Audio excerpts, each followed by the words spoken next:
पटना ये वही जगह है जो सियासत का केंद्र बनी। पटना ये वही जगह है जिसने 2024 की राजनीति में एक नए अध्याय की शुरुआत कर दी। पटना ये वही जगह है जहां पर नीतीश कुमार के चेहरे में आखिर वो कौन सा जादू है जिसके कारण कभी वो इधर कभी वो उधर अपनी सहूलियत के हिसाब से आगे बढ़ते रहते हैं और पार्टियां दौड़ी दौड़ी उनके पीछे पीछे चलती रहती हैं। जी हां, कल तक खबर थी कि आरजेडी छोड़कर बीजेपी का वो दामन थाम लेंगे और अब ये खबर पूरी तरह से हकीकत में तब्दील हो गई है।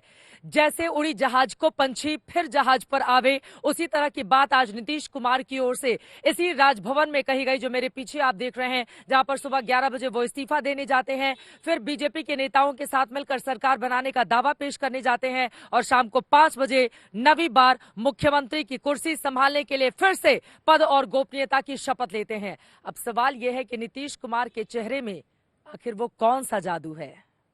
भारत की प्रभुता और अखंडता अक्षुण्ण रखूंगा। मैं बिहार राज्य के मुख्यमंत्री के रूप में अपने कर्तव्यों का श्रद्धापूर्वक और शुद्ध अंतःकरण से निर्वहन करूंगा। और 9वीं बार फिर से बिहार के मुख्यमंत्री बन गए नीतीश कुमार। अब की बार बीजेपी और एनडीए के साथ। नीतीश ने 17 महीने पुरानी उस दोस्ती को खत्म कर दिया जिसमें उन्होंने 2022 में आरजेडी को अपनी सत्ता की राह का साथी बनाया। और अब आगे की सियासी गाड़ी बीजेपी और एनडीए के बाकी साथियों के साथ ही आगे बढ़ेगी। ये तो कहानी हुई आज की, लेकिन हम आपको फ्लैशबैक में ले चलते हैं भूतकाल के उस पड़ाव पर जहां नीतीश कुमार ने अपनी सियासी मंजिल के बारे में पहले ही भविष्यवाणी कर दी थी।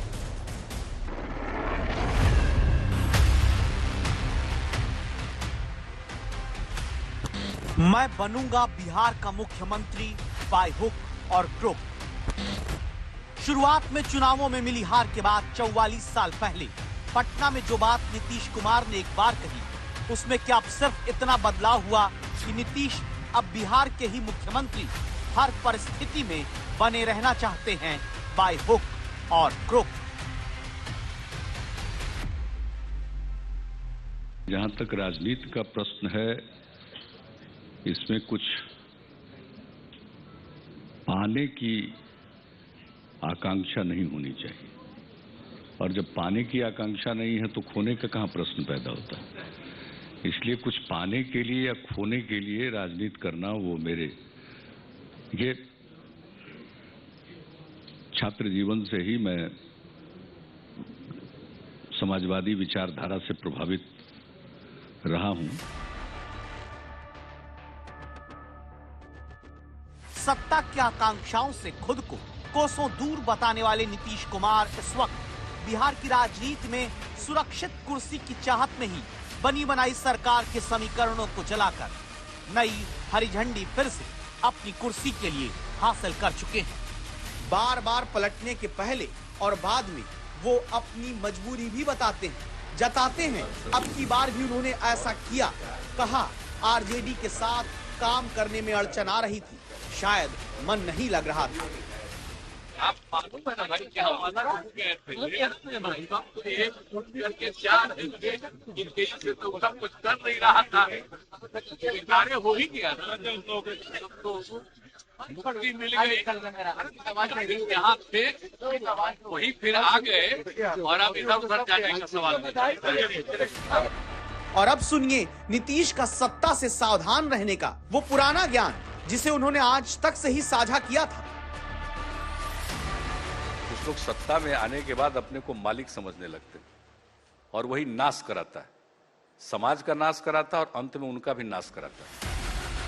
सत्ता के लिए नाश की बात करते नीतीश कुमार की सियासत 2024 में कुछ ऐसी है कि थोड़ा सा फेरबदल करके कहें तो कुछ बात है कि हस्ती कुर्सी से हटती नहीं नीतीश की, सदियों रहा है दुश्मन दौरे जहां इनका।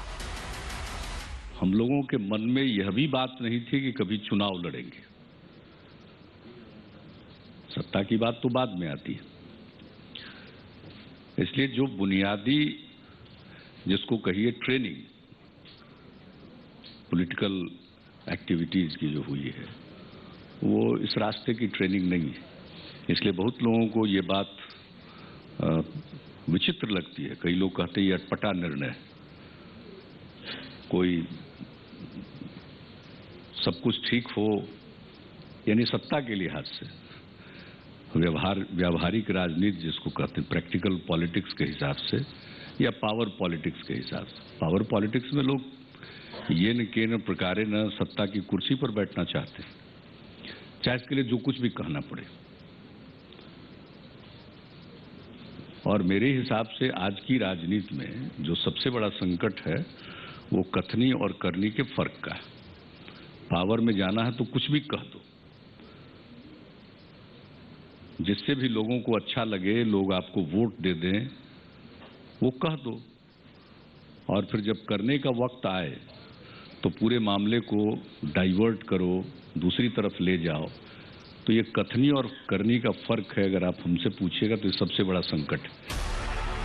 जिस संकट की बात नीतीश कुमार ने 2014 में की, क्या उसी संकट को अपनी कुर्सी के लिए संकट मोचक बनाकर नीतीश अपनी कथनी को अपनी ही कथनी से काटने लगे? वरना कहां तो बातें थी मरना कबूल होने की और बीजेपी के साथ न जाने की। आज झगड़ा करवाना चाहेंगे नया, वो अपना जगह पर है। हम लोग तो सवाल ही नहीं पैदा होता है। मर जाना कबूल है, उनके साथ जाना हमको कभी कबूल नहीं है। ये अच्छी तरह जान लीजिए, समझ लीजिए, सब बोगस बात है। काहे के लिए बोल रहा है? इतना हिम्मत करके फिर मेहनत करके लाला करके हमको किया, क्या क्या कर दिया था ये बिना मतलब का। इनके पिताजी पर सब पर केस फेस करके क्या कर दिया था, अब बिना मतलब का हमको ही करके। और उसके बाद फिर जो हम लोग खत्म किए, तब फिर कुछ करने के चक्कर में है कि इन लोगों को कैसे इधर से उधर करे। और कहां अब 17 महीने बाद नीतीश कुमार ने बीजेपी के साथ फिर से कहा, बिहार राज्य के मुख्यमंत्री के रूप में अपने कर्तव्यों का श्रद्धापूर्वक और शुद्ध अंतःकरण से निर्वहन करूंगा। मुख्यमंत्री पद की शपथ लेने के बाद नीतीश कुमार ने प्रधानमंत्री नरेंद्र मोदी का शुक्रिया अदा किया और बिहार को नई ऊंचाई देने का संकल्प फिर दोहराया है। नीतीश कुमार शायद इस देश के इकलौते ऐसे मुख्यमंत्री हैं किसी राज्य के जो कभी लेफ्ट, कभी राइट, कभी लेफ्ट, कभी राइट होते रहते हैं, लेकिन उनकी कुर्सी इंटैक्ट रहती है और उनकी कुर्सी पर किसी भी तरह का कोई असर नहीं पड़ता। ये कौन सी सियासत है जो साल 2000 से नीतीश कुमार के इस बिहार में लगातार जारी है? अब उसको बताती हुई हमारी अगली रिपोर्ट। 24 साल पहले 20वीं सदी के आखिरी साल में नीतीश कुमार पहली बार बीजेपी के समर्थन से ही सत्ता मुख्यमंत्री के तौर पर हासिल करते हैं। तब नीतीश कुमार सिर्फ 7 दिन के लिए मुख्यमंत्री की कुर्सी पर रह पाए। 7 दिन बाद नीतीश को बहुमत न होने की वजह से सीएम पद की गद्दी छोड़नी पड़ी, क्योंकि तब कांग्रेस को लालू प्रसाद यादव ने अपने पक्ष में कर लिया था।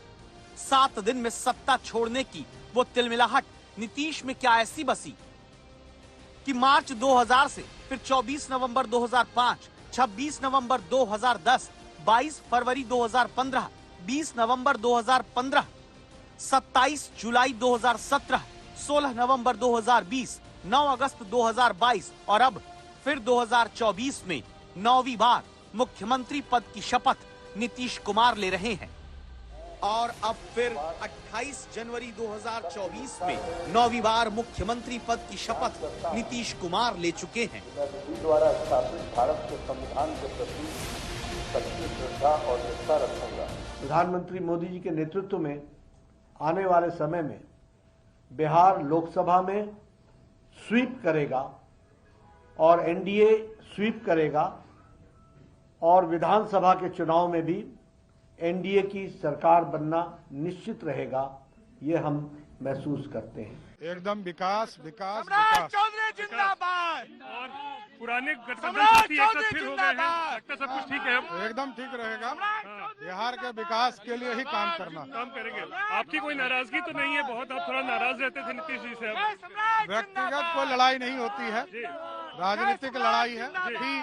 अब तो जब दोनों पार्टियों का मिलन हो गया है तो व्यक्तिगत लड़ाई का कोई स्थान नहीं। पगड़ी पे आपके सवाल हो रहे थे कि पगड़ी कब बताऊंगा, पगड़ी भी जल्द मैं बताऊंगा, कब उतारूंगा। जंगल राज से नीतीश कुमार परेशान थे।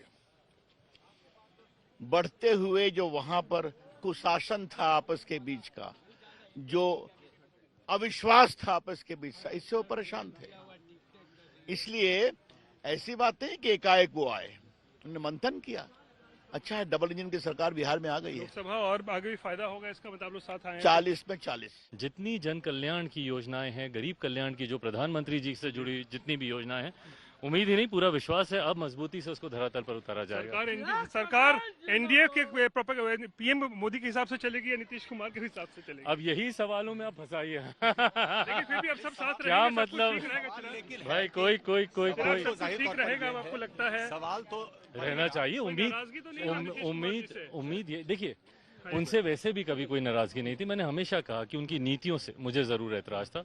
मैं मानता हूं कि आज जब एनडीए की सरकार है, प्रधानमंत्री जी की सोच वाली सरकार है, डबल इंजन की सरकार है, तो यकीनन उन नीतियों को धरातल पर उतारा जाएगा जिसकी अपेक्षा हम लोग को लंबे समय से। देखिए, यही स्वाभाविक जगह नीतीश जी के लिए थी। नीतीश जी जहां चले गए थे, हम तो बार बार कह रहे थे कि उन्होंने स्टेप गलत उठा लिया है, इसका नुकसान उनको भी हो रहा था, राज्य को भी हो रहा था। अब स्वाभाविक जगह आ गए हैं, उनका भी भला और स्टेट का भी भला। नेचुरल अलायंस है बीजेपी के साथ। बिल्कुल, निश्चित रूप से जनता ने चुनकर भेजा था, जिस बात के लिए अब स्वाभाविक जगह हो गया। तो अब लोकसभा में कितनी सीटें अब एनडीए को आएंगी? देखिए, अभी उसका मतलब है कितनी सीट आ जाएंगे तो लोकसभा में 40 में 40 सीट जीतेंगे, यह तय है, पहले ही से तय है। पद, गद्दी, कुर्सी, सत्ता, ताकत, पावर, रसूख, इन सब के लिए नीतीश कुमार ने जिसका भी साथ लिया है उसे छोड़ा भी है, छोड़कर पकड़ा भी है।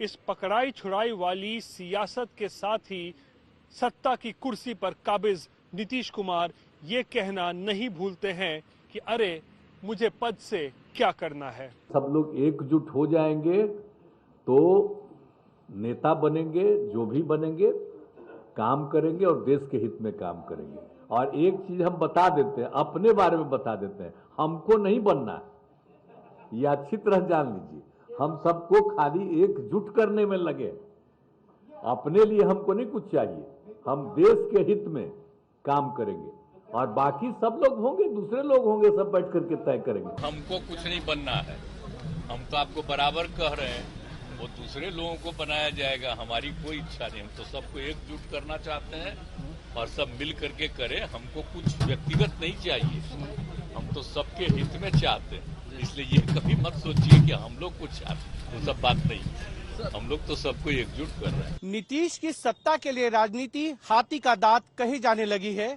क्योंकि पद की इच्छा ना होना दिखाने के दांत हैं और पद के लिए पाला बदलना खाने के दांत हैं।